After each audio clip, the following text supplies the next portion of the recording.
Queridos irmãos e irmãs, esse evangelho do dia de Natal nos fala da origem eterna de Jesus, tanto esse como também as leituras que nós escutamos anteriormente, principalmente esse início da carta aos Hebreus, que foi escutado na segunda leitura. Se fala dessa palavra definitiva que Deus dirige ao mundo e contém tudo o que Ele é e tudo o que Ele tem, de maneira que revela Ele em plenitude. Antes, a palavra era dirigida aos poucos por meio dos profetas, mas agora, com a vinda do Filho, que é a própria palavra pela qual Deus criou todas as coisas. Então, aqui se revela em plenitude a palavra que estava no coração do Pai e que Ele transmite ao mundo. E como gostavam de dizer os padres da igreja, os antigos escritores cristãos, sempre que você diz uma palavra, ela vem junto com o sopro da tua voz. Porque se a gente não faz o ar passar, do pulmão, pelas cordas vocais, ninguém escuta a palavra que a gente está falando.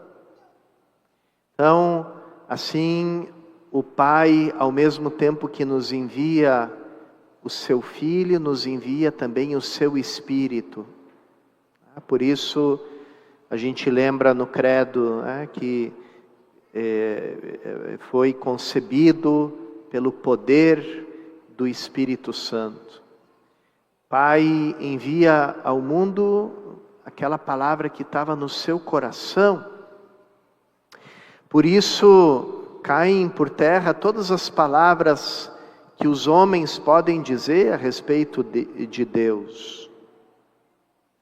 Como escutamos no final desse trecho de João, a Deus ninguém jamais viu. Então tudo aquilo que os religiosos e filósofos de todos os tempos, de todos os lugares, disseram a respeito de Deus, eles estão falando de algo que eles não viram, que eles não sabem. Eles não têm conhecimento direto. Só a própria palavra de Deus é gerada do coração do Pai, ou seja, o seu Filho unigênito. Essa palavra que a gente não diz todos os dias, que quer dizer o único a ser gerado, porque tudo mais é criado. Mas o Filho eterno do Pai não é criado, é gerado.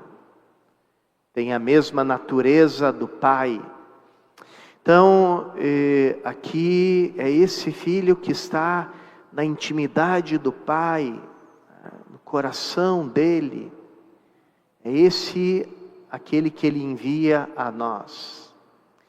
Ele vem a nós e São João diz: quem acolhe essa palavra que vem ao mundo pela qual tudo foi criado, se torna também filho de Deus. E recebe um novo nascimento, que já não é mais aquele nascimento segundo a natureza, ou seja, aquilo que João fala, nascer da carne, do sangue, da vontade da carne, da vontade do varão, mas recebe um novo nascimento, o mesmo nascimento que aconteceu, com o mesmo modo de nascer que aconteceu quando o Pai enviou o seu Filho ao mundo, porque veio ao mundo por uma acolhida livre, amorosa, por uma escolha livre e amorosa, de Maria, quando recebe o anúncio do anjo, Deus deixa Maria em plena liberdade, com toda a liberdade, com todo o amor, assim como Jesus escolhe a sua mãe, ela também escolhe esse filho. Então esse nascimento já não é mais o nascimento segundo a natureza, né? Quantas vezes a gente diz aqui, quando os pais vão ter um filho, né? Nem o filho escolhe os pais que ele tem, né? E nem os pais escolhem o filho que ele tem, né? Do jeito que veio, né? Aí já está no mundo, né? Então, para a sorte de alguns de nós, né? Porque não sei se meus pais soubessem que eu ia nascer, não sei se eles iam me escolher, não, né? Mas de repente. Então, não é assim, né? Quem nasce, quem acolhe a palavra de Cristo, nasce de novo, como Cristo explicou para Nicodemos, nasce da água e do Espírito. E recebemos um novo Pai nesse segundo nascimento, somos gerados por um outro Pai, o mesmo Pai de nosso Senhor Jesus Cristo, porque aí nós nos tornamos filhos no Filho, e recebemos todos os bens do Pai, porque assim como o Pai entrega tudo ao Filho, assim também Ele entrega tudo a quem vive no Filho, a quem se torna uma coisa só com o Filho. Então, somos gerados de novo por esse Pai. E somos gerados de novo, no nosso segundo nascimento, por essa Mãe que é Virgem e Mãe, ou seja, a Santa Igreja.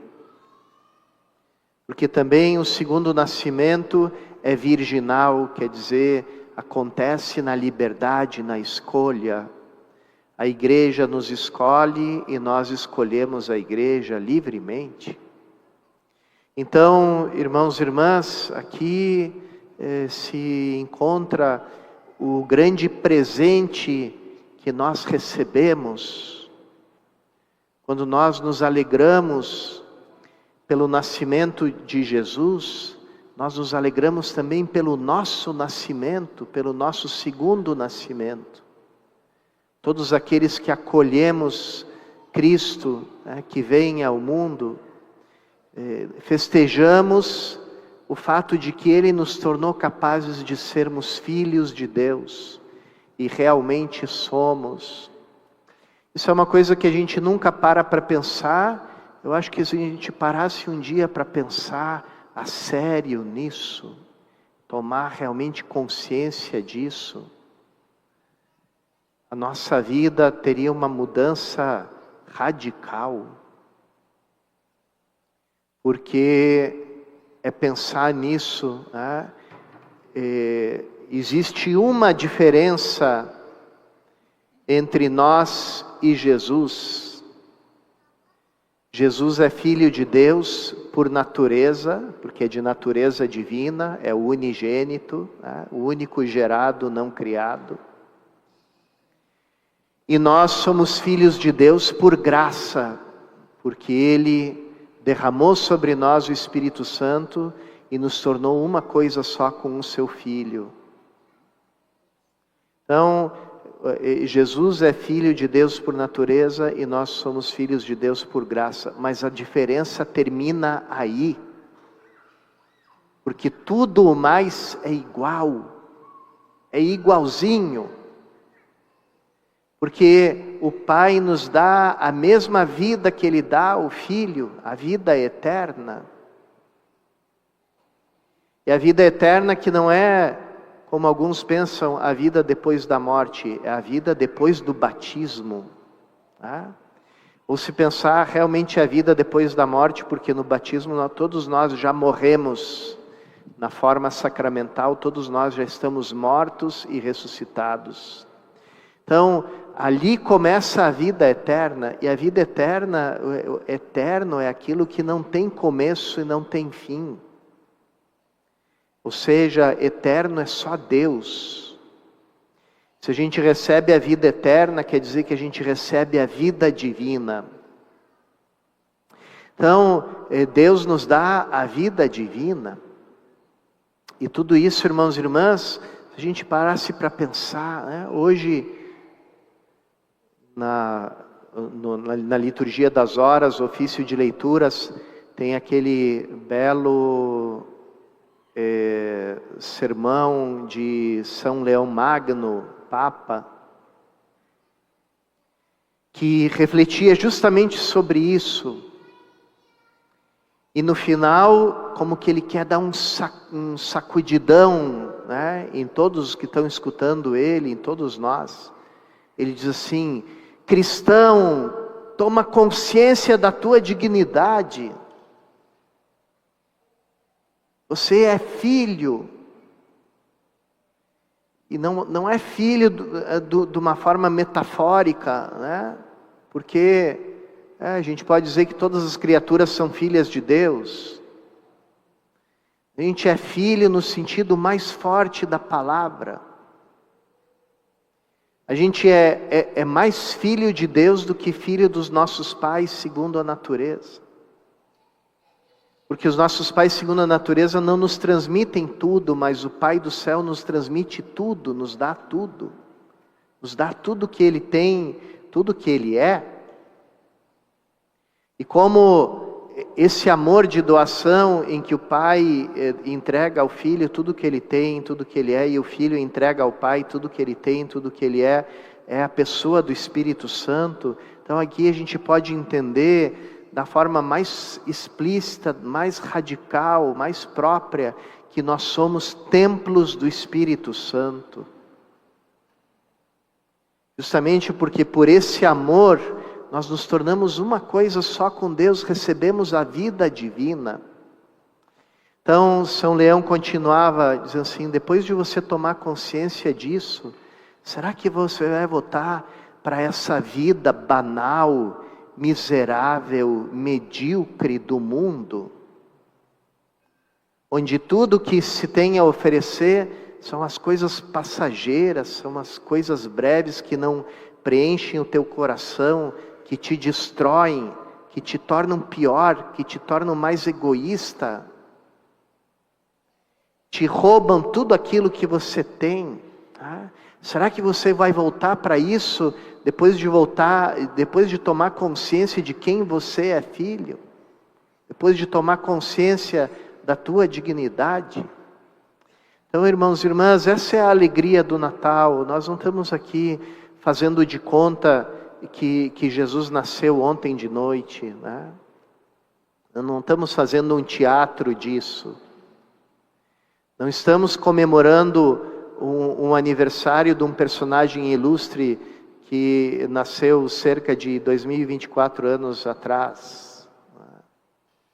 Nós estamos comemorando e nos alegrando por uma coisa que é do agora, que é já. Ou seja, a nossa condição de filhos no Filho. Porque esse é o grande presente que o Pai nos deu. Então, irmãos e irmãs, que essa seja a nossa alegria nesse dia de Natal. Como a gente sabe, né, a festa do Natal, o Natal é um dia que liturgicamente dura 8 dias. Então, é a semana inteira. A gente tem uma semana inteira de alegria, e a gente tem uma semana inteira para a gente parar para pensar nisso. Sou filho de Deus, sou filho no Filho, tenho a vida divina dentro de mim, fui mergulhado na vida eterna, tenho a mesma vida de Deus dentro do meu coração. E assim, tomando consciência da nossa dignidade, vão começar a desabrochar e vão começar a se manifestar as obras próprias de Deus, as obras dos filhos de Deus, como a gente vê acontecer na vida dos santos. Peçamos tudo isso, irmãos e irmãs, por intercessão de Maria, a quem nós podemos pedir emprestado o coração dela, né, nesses dias, para a gente dar voltas no nosso coração, meditar, saborear essas verdades, essa verdade que muda radicalmente a nossa vida. Cristão, cristã, toma consciência da tua dignidade.